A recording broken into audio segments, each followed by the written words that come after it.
Hi friends, हमने जैसे last अपनी वीडियो में हम बात कर रहे थे इस पर्टिकुलर क्वेश्चन की, हम उसी को कंटिन्यू करेंगे और मैं आपको उसका एक दो क्वेश्चंस और जिस फॉर्म में उसको पूछा जा सकता है, आई होप आपको बेसिक अभी तक समझ में आ गया है। सो अब उसी बेसिक से सेम आपको चीज यूज करनी है हर क्वेश्चन को आंसर करने के लिए।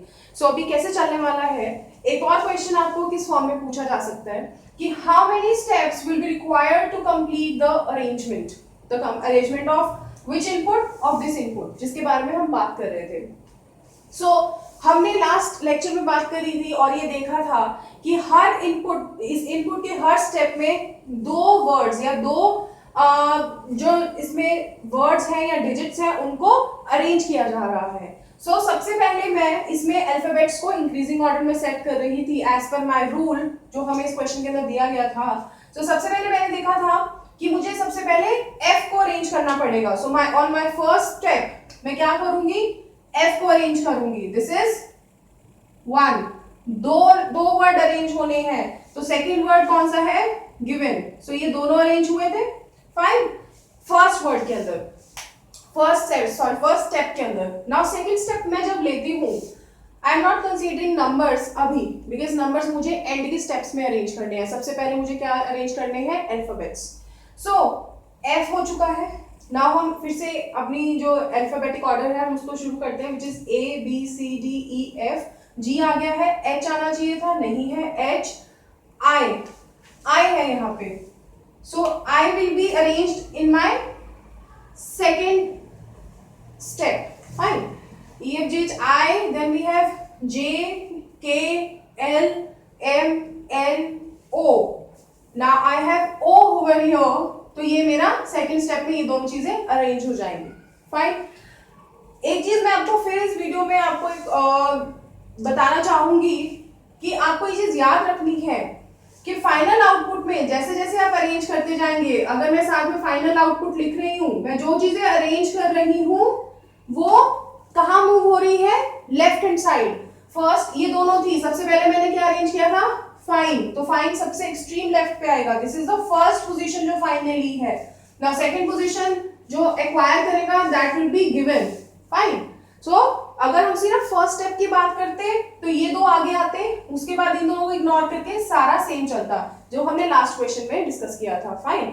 नाउ अब इसके बाद सेकेंड स्टेप की अगर मैं बात करती हूँ, मैंने सबसे पहले इज अरेंज किया था, तो इज आएगा थर्ड पोजीशन पे, उसके बाद मैंने किया था ओवर।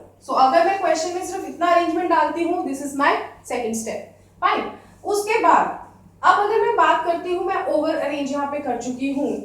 नाउ मुझे क्या अरेंज करना पड़ेगा, ओ के बाद क्या आता है, MNOP। This is my third step in which I arrange provide. Now अब हम क्या करेंगे, QRST। थर्ड स्टेप में कौन से दो अरेंज होने वाले हैं, प्रोवाइड एंड टीम। सबसे पहले क्या अरेंज हुआ, प्रोवाइड, उसके बाद क्या अरेंज हुआ है, टीम, फाइन। ये बात आपको समझ में आ रही है। इसके बाद ही सेज UVW।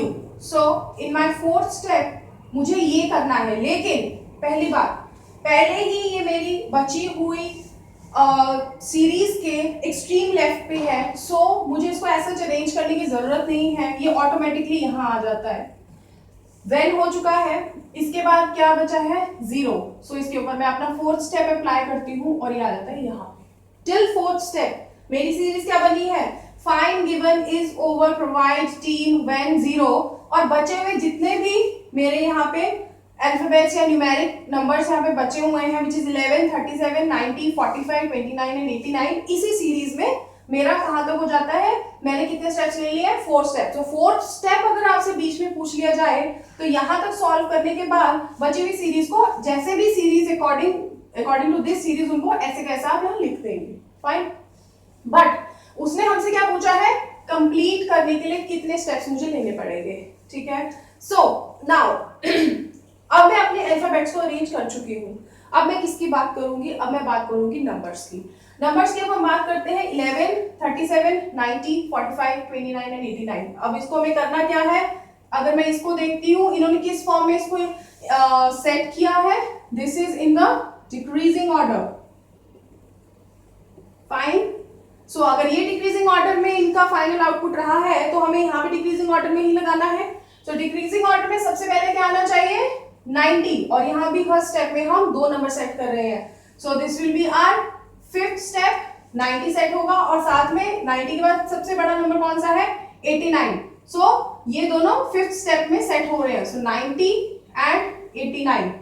फाइन। मेरे यहाँ तक कौन कितने स्टेप हो गए, दीज आर 5 स्टेप्स। मैं ये इसलिए लिख रही हूँ बिकॉज नेक्स्ट क्वेश्चन में 5 स्टेप्स पूछे गए हैं। What will be the fifth step. Fifth step में आप कैसे आंसर करेंगे, इतना सॉल्व करने के बाद बचे हुए नंबर्स को 89 के बाद 11, 37, 45 एंड 29 ऐसे कैसे लिख देंगे। सो आपका फिफ्थ स्टेप कंप्लीट हो जाता है। लेकिन हम कंप्लीट सीरीज अभी निकाल रहे हैं।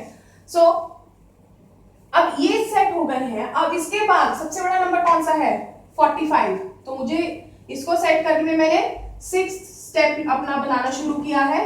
45 के बाद सबसे बड़ा नंबर कौन सा है 37। तो ये दोनों 6 स्टेप से सॉल्व होंगे 37।